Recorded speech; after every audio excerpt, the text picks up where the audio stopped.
Good evening, everyone. My name is Dr. Zarina Begg. I am a GP in Nottingham, and it's my pleasure this evening to talk to you about well-being in the workplace and to guide you through a mindful exercise at the end. Thank you very much to BSLM for the opportunity. So, if you don't look after yourself, how can you look after anybody else? As healthcare professionals, we often think about our patients first, our teams first, our families first, our pets first, and we leave our own well-being to the end. Sometimes we don't even think about it, and we can be at risk of neglecting ourselves. So I hope by this evening to give you some tips and some tools to maybe make you think a little bit about how healthy your working routine is, your home routine, and whether there's any opportunity for improvements.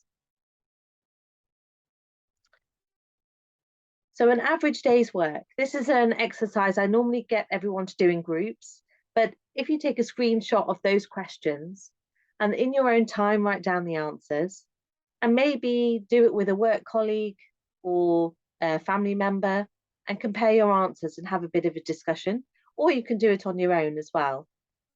And it's just to get us thinking about what is our daily work routine like? How do we feel going into work and how do we feel coming out of work? What time are we starting work and what time are we leaving work? What's the very first thing we do when we go into work and what's the very first thing we do when we come back? Do we speak to anybody else that's not a patient? Do we speak to anybody about non-clinical things? Do we have a bit of social interaction at work? Or are we quite isolated during the day?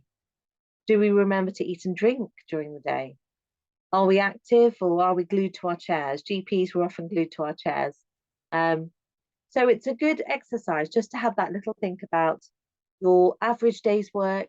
And if it's got several unhealthy features, is there any opportunity to improve those or adjust those? Do you need to make any adjustments? I often get people to shout out what they think the red flag might be. Feel free to put it in the chat box. So this is my desk at work, and there's a red flag there.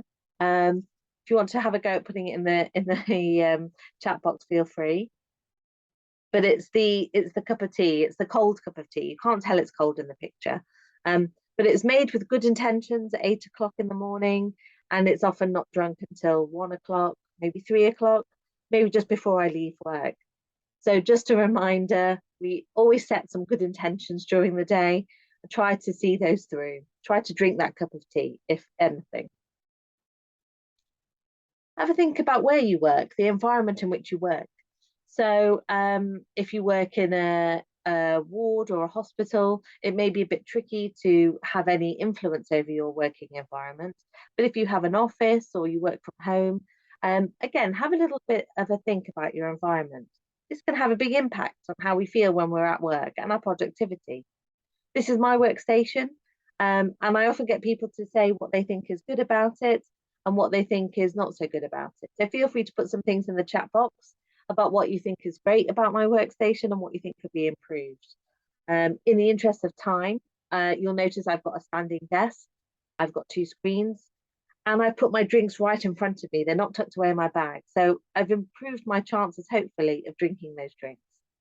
What's not so great? Well, I've not got anything very nice to look at. There's just some scary posters behind me. They're not really going to make me feel very comfortable. I don't have a headset there. I do use the speaker function on a phone. It's a bit plain, I think. I think there's room for improvement, as we'll find out on the next slide. I do have a window, it's to my right. So just thinking about our environment and our efficiency. Plants. Do any of you have a plant in your office, where you work? Are there any plants on the ward, in your environment, your meeting rooms?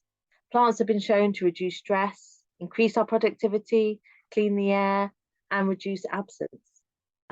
We all know about the benefits of forest bathing, or shirin-yoku as it's known in Japan, and the benefits that being out in nature, having greenery, seeing green, touching green, and the benefit that this can have on our mental and physical well-being. So just think about plants in your workplace, plants at home. Have you got any? Is there the opportunity to have some plants? Pictures. So as I mentioned, my wall's a bit bland. I haven't got anything very inspiring to look at. At home, I've made a bit of an effort. I've got to get a bit of my gallery wall in there. But having pictures that motivate us, that remind us why we're coming into work, or things that we're looking forward to, such as a picture of a holiday destination we might be going to, things that move us, photographs that we've taken that we feel proud of, or reminders of a happy memory. Surround yourself with those. They all will help with your mental well-being and your positivity at work. Thinking about your posture. So as you saw, I have a standing desk. I try to stand for most of the day, but standing, I've got to make sure that I'm standing with the right posture. So think about how you're standing, if you're standing, your footwear. If you're sitting in a chair, think about the comfort of the chair, how long you spend in the chair, and do you break up the time that you're sitting in the chair. You know, we rely on our feet, our ankles, our hips, our spine, our back, and they're there to last. We only get one set. So think about your posture at work and at home. And paint. So the colour around us. My work, as you can see, clearly knows something before I did. And we've got blue walls at work. The colour blue has been shown to stimulate the mind and lead to more productivity. But think about the colours around you. And if you can't control the colours of the wall, maybe think about images that you can have that have relaxing, calming colours or productive colours such as blue. And obviously there are the practicalities. So these are all the P's. So in general practice, we have to stick to certain criteria. We have to make our rooms CQC compatible. So while the top picture there shows what we imagine as a fairly standard consulting room, it's a bit bland, it's a bit bleak. There can be some improvements made. I don't think we'll ever get to the stage of having meetings in ball pits as they do at Google HQ, or in these amazing looking pods here. They look fantastic, don't they? But just thinking about what you can do both at work and at home in your environment to help your mental well-being. So now we've got our environment sorted, work should be easy, right? Should be a breeze. Well, we know that there's no such thing as an average day's work. Every day is different. There's lots of uncertainty and variety that we face, and there's often lots of distractions and demands that to put upon us. So how can we manage all of those? We can't put a sign up. We can't say, please don't have an emergency today. Sometimes it happens. So prioritizing tasks. So there's a French surgeon and neurobiologist who looked at our behavior, and he said that our behavior, we're innately designed to do what makes us happiest first. Essentially, we'll do what's easiest and give us the most satisfaction first. This law is known as the law of least effort, or Labourie's law. And when we're thinking about tasks that we need to do in the day, there's an analogy that if we had to eat a frog tomorrow, there's no way of getting out of it. You've got to eat the frog. Do it first. We're most likely, according to this law, to leave it right until the end of the day. But we'll spend the whole day worrying about it. We won't be able to concentrate on anything else because all we're thinking about is, oh my gosh, I've got to eat a frog at the end of the day. So this book is a great book, and the idea is that if you've got to eat a frog that day, do it first thing in the morning, get it out of the way. Get the hardest and most difficult task out of the way first. If you've got to eat 3 frogs, eat the biggest and the slimiest first. So do the hardest and biggest task first, and then prioritize them according to difficulty. And that way your day will run a little bit smoother. You've got the thing that you were likely to worry the most about out of the way. I'm still trying to apply this to my tax returns. I haven't got there yet. The next law is Parkinson's Law. So whenever we set an allocated amount of time for something, it's natural that the task that we've set ourselves to do will fill that time. I don't know if you ever set a meeting and thought, we'll probably get through this in half an hour, but actually an hour goes and actually not everything has been done. So this law is just a reminder that when we've got a task to do, try to set yourself a reasonable and realistic deadline or amount of time to do it in. And if you haven't accomplished it by the end, give yourself a break, take a pause, go to a different task and come back to it later. And this is the law of diminishing returns. And this says that beyond a certain threshold, our efficiency decreases and can even have a negative effect on us.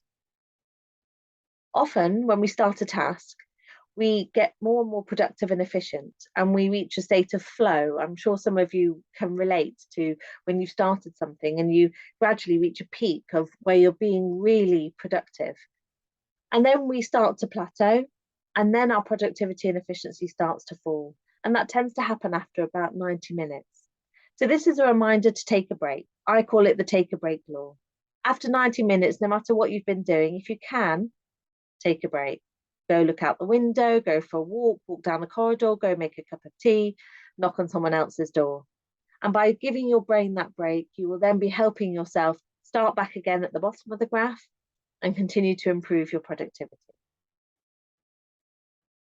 So some suggestions of ways that you can break up your day. I'm sure there are lots of other ways that you can think of that can break up your day.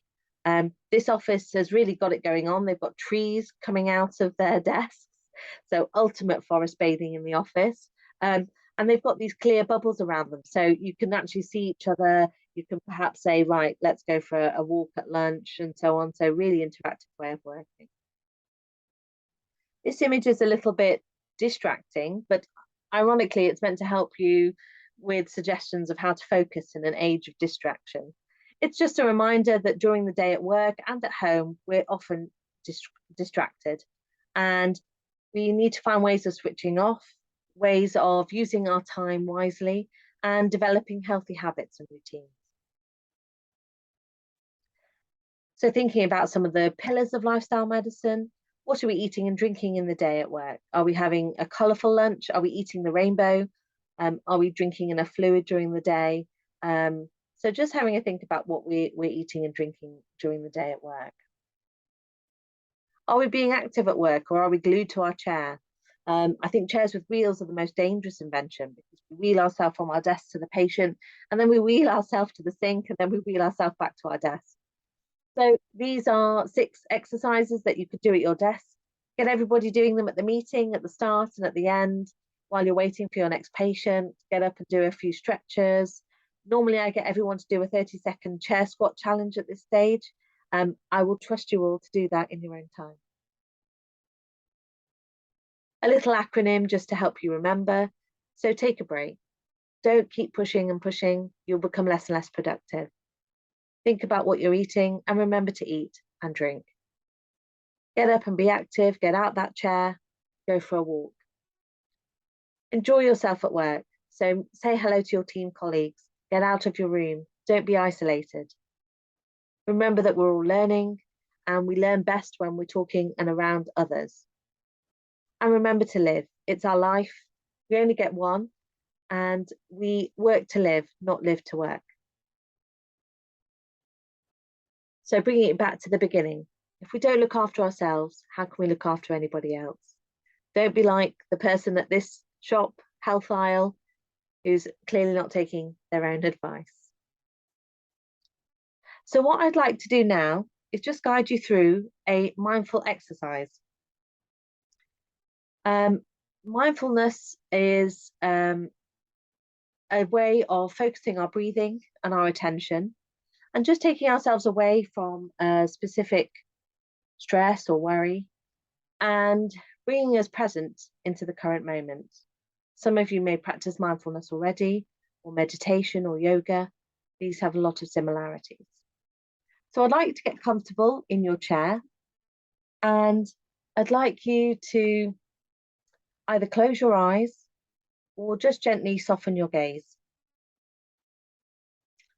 And as you soften your gaze or close your eyes, just begin to notice your breath, and take a deep breath in through your nose and out through your mouth. And as you breathe in through your nose, imagine that you're breathing in a warm, glowing energy. And as you breathe out, imagine that your body is relaxing. You're blowing away the stresses, the tensions of the day. Again, breathe in through your nose and out through your mouth. And as you breathe in, draw your attention to your toes, your feet, your ankles, your knees. How do they feel? Do they ache? Are they tense? Give them a wiggle.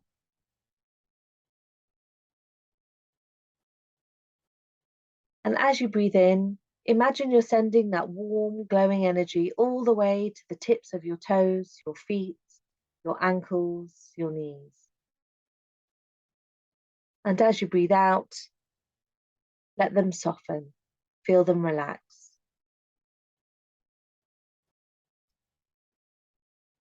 Bring your attention to your hips and the lower part of your spine, your back. How does it feel in the chair?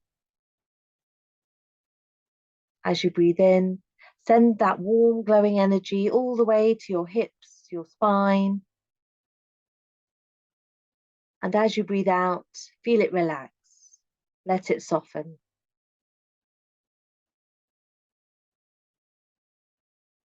Bring your attention to your stomach, your chest. How do they feel? And again, as you breathe in, imagine you're sending a warm, glowing energy all the way down to your stomach, into your chest. And as you breathe out, let them soften. Feel them relax.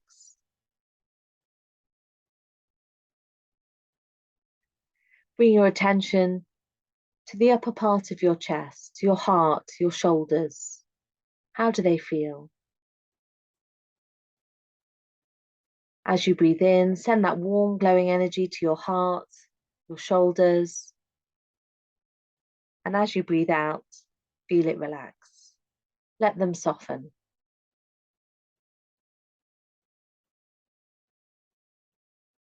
Bring your attention to your hands, your fingers, your arms.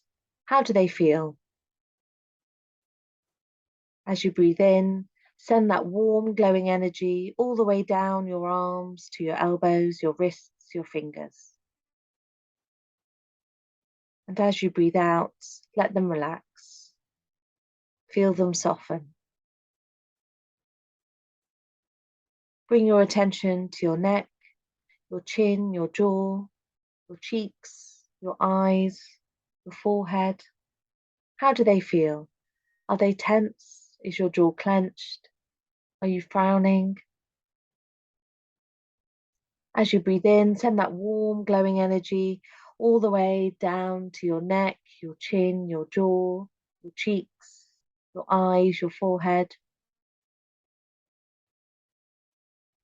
And as you breathe out, let them soften. Feel them relax.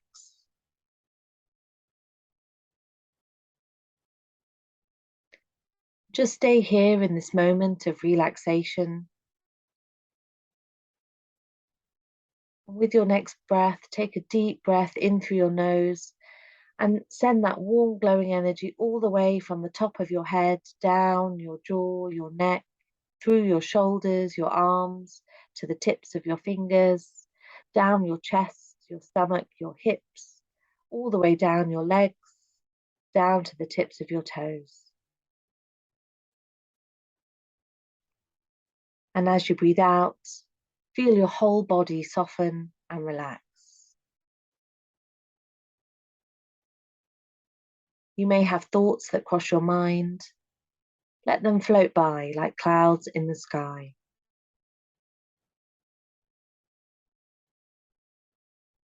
Continue to breathe in through your nose and out through your mouth. And thank your body for being so strong and supporting you while you're working so hard.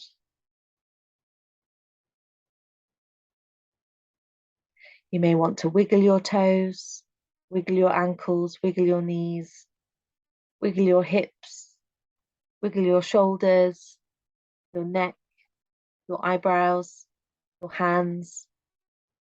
Gently bring your attention back into the room.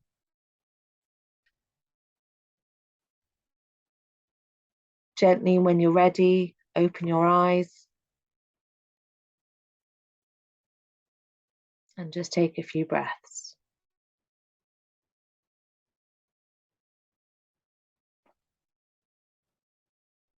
So what we did there was something called a body scan. It's one of many mindful exercises.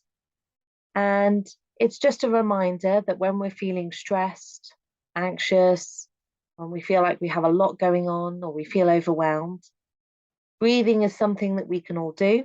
We do it without thinking. We know that when we take a deeper breath in, we lower our cortisol levels and we increase our endorphins. And so I invite you to think about that activity or just taking a deep breath if things are becoming a little bit too much or you're feeling overwhelmed, or even making it part of your routine, just taking some deep breaths in and out, looking after yourselves. Thank you very much for listening, and I'm happy to answer any questions.